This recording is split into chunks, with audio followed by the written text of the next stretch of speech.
Hello everyone and welcome to another track guide. This week I was looking at the daily races and I was looking at this one because, you know, Group 3, everybody likes it, and I was thinking, no. And then I looked over here, Group 4, and thought, no. So I went over here, Daily Race A, because this is my kind of thing. Red Bull Ring, great track. And what's even better is we're in a lovely road car, the Maserati MC20 with sports hard tyres.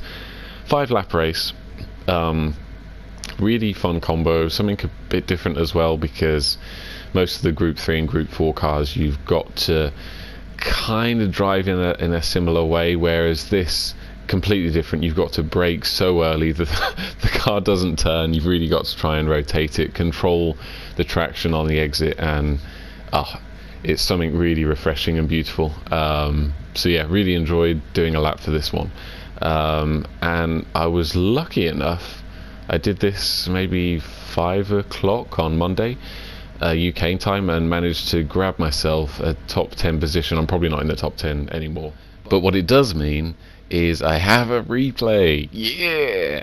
So yeah, if you want to watch my ghost, race my ghost, or watch my replay, just search for CCR Wally DJ or Wally DJ somewhere in the top 30, and I'm sure I'll be there with my replay. And yeah, but anyway, on to the lap. Heading on over to the lap now, going down the start finish straight, braking point turn 1, here just at the end there. I've just gone past my screen where that curbing comes to the end. It triangulates. As soon as I've seen that triangular ending of the curb disappear off my screen, boom, I'm hard on the brakes, down from 5th all the way to 2nd gear for this one. I want to be exiting in 3rd, but the key thing for this car, no brake balance adjustment, so you need to get the car rotated using the gearbox, and it's key. So go down the gearbox quite quickly, not too fast, because you won't get the engine braking, it seems. You've got to be somewhat patient. You'll see in some of my corners throughout this lap, then it takes a little while for the gear to engage before I really get that engine braking.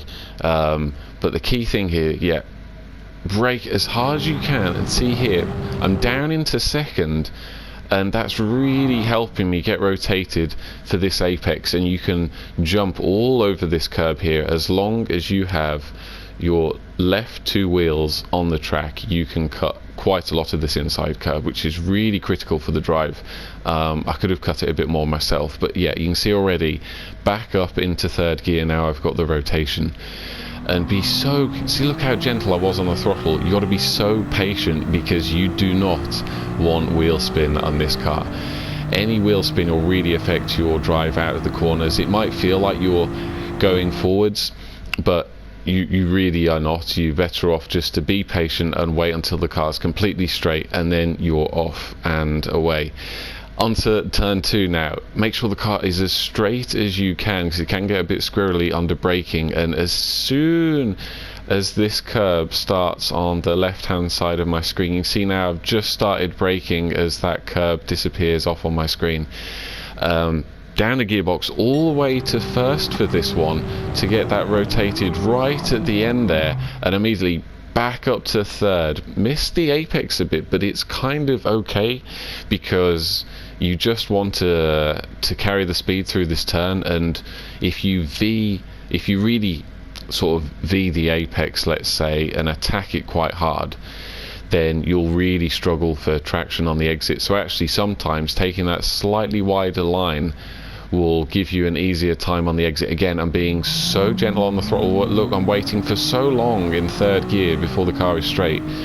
And down these start finishes as well, you see, as soon as the rev gauge goes to the end of the counter, I'm changing gear. This car is very, very prone to hitting the limiter. So yeah, you don't want to leave it too late, because if you hit the limiter, and sometimes you don't even realize it, you will lose so much time, even if it's for a brief second. I accidentally did that on one of my earlier runs. But anyway, down to turn 3, it's the same story with the curb. As soon as I see that curbing, that triangulated curbing on the left hand side disappear off my screen. I'm hard on the brakes, down to first gear for this one, but wait, see, I'm in second now, and I've waited all the way until I'm turning in with only about 40% of the braking power on here, and I'm really going to be coming off the brake any second to get that turn in right at the end, and then back up to third for the exit. And that is the key for all of these turns. The car, when you're trail braking in, will just not want to turn into the bend. So it's almost better to, right at the end when you're just getting in and turning in towards that apex, to come off the brake completely, drop it down an extra gear, in that case to first, and that will get the car turned in, rather than staying in second and staying on the brake, because it will just run wide.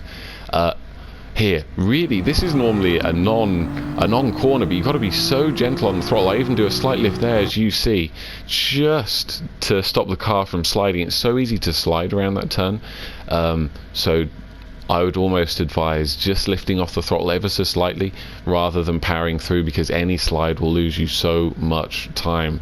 And for this tricky downhill left-hander, that 100 meter board you can see on the right hand side, that's my reference. As soon as that's to the side of my screen, I'm braking and moving my car over to the right hand side, and you'll see here I come off the brake so early. Right now I'm already off the brake, and you're probably thinking that's odd, you want to be trail braking all the way into the apex, but it's at this exact moment that I've just switched down to second gear, and that really gets the car turned into the apex. Now I can get back on the throttle up to fourth to keep that traction going. You can see the car just wants to break loose, but just keeping it in fourth gear for this turn and the next one helps control that rear end just a bit.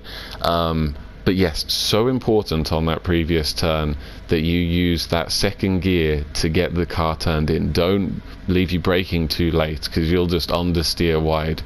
And the same goes for here. At the end of this curb is my braking marker, and it does feel too early as I change down to third and now second again. See, I'm off the brake, just switching down to second. It's now got me that tighter line, and I'm straight back up to fourth for the traction on the exit. Want to stick really close to the left hand side curb and straight line this as much as you can. Even give it a slight lift there like I did, just to prevent any sliding. It's so easy to do a humongous drift around that bend, and you'll lose hours of time. And as we head to the final two bends, again, the beginning of the curb is my braking point. You can swan all the way over on the left hand side here, as long as you've got two wheels on this curbing. As you can see here, this is totally legal and opens up this second to last bend, and this is so important given that the car has its difficulties around the bends. Just opening the line up allows you to get yourself in.